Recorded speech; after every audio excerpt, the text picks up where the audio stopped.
Salut les Wargamers, c'est Ivy de French Wargame Show et pour cette petite minute hobby, je voulais vous parler d'un homme qui m'a apporté beaucoup dans ma vie.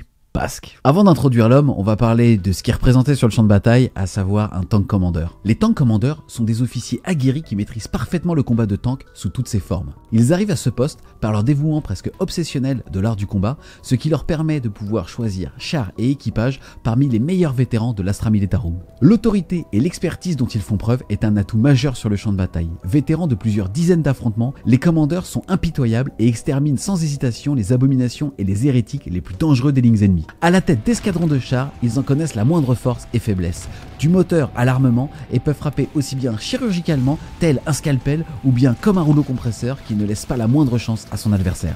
Il arrive qu'il soit placé temporairement à la tête d'escadrons d'infanterie ou d'artillerie, ce qui ne plaît généralement pas aux fantassins qui estiment que les commandeurs de chars ne connaissent pas la difficulté propre à l'infanterie mobile, mais se ravisent à la vue d'une ligne ennemie décimée par les obus ou broyée sous les chenilles de leurs chars.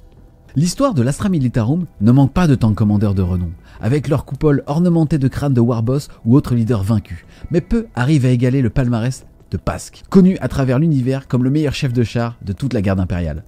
Les hauts faits marquants de cet homme, qui m'a autorisé dans l'intimité à l'appeler Pascounet, commencent à une époque où il n'était encore qu'un artilleur du End of Steel, un Lehman russe de la 423e Cadienne. Déployé sur la planète Siris, je ne trouve pas cette planète.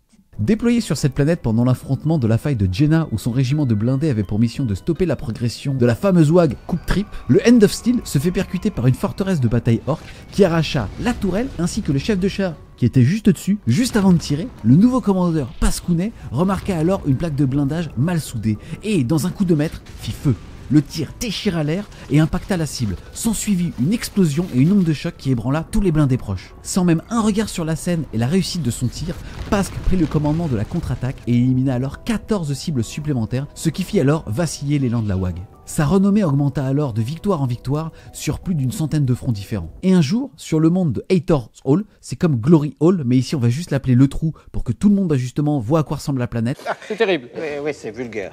Durant une bataille acharnée contre des bâtards d'Eldar, le End of Steel fut détruit et alors que justement il allait exploser, il fit un dernier tir et péta le dernier prisme de feu adverse. Pasque survécut à l'explosion, ce qui est certainement pas le cas du petit Xenos d'en face, et alors que ses supérieurs lui ont offert la promotion de prendre la tête d'un puissant Bainlane, il a refusé en l'honneur des autres tankistes de la 423e de Cadia, il a choisi un autre Lehman russe qu'il a aussi appelé End of Steel.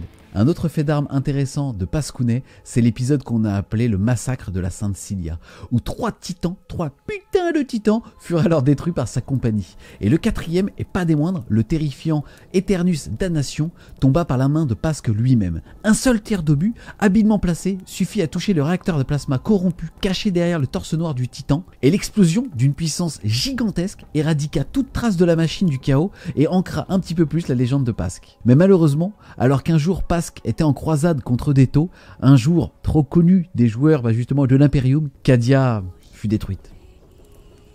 Accablé par la honte de ne pas être mort aux côtés de ses frères d'armes, Pasque utilisa cette force pour continuer la guerre contre tout le chaos et jura d'anéantir toute trace des armées d'Abaddon. Après la chute de Cadia, les différents régiments ont fusionné pour conserver leurs effectifs et forment une nouvelle troupe d'assaut cadienne. Pasque s'assure que dans sa compagnie, ses soldats comprennent que la victoire de l'Imperium est bien plus importante que les griefs interplanétaires et réquisitionne les meilleurs éléments des autres régiments et le voit comme un honneur de pouvoir combattre aux côtés du plus grand commandant de la garde impériale, Pascounet.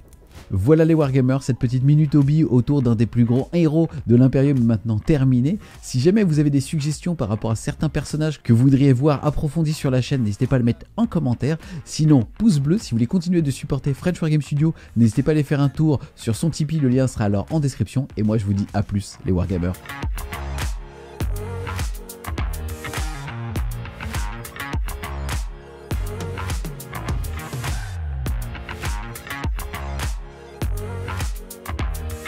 Qui savait tirer de l'obus. Je sais pas comment l'introduire, mais d'un autre côté, est-ce que t'introduirais un mec qui a pété un titan? Non.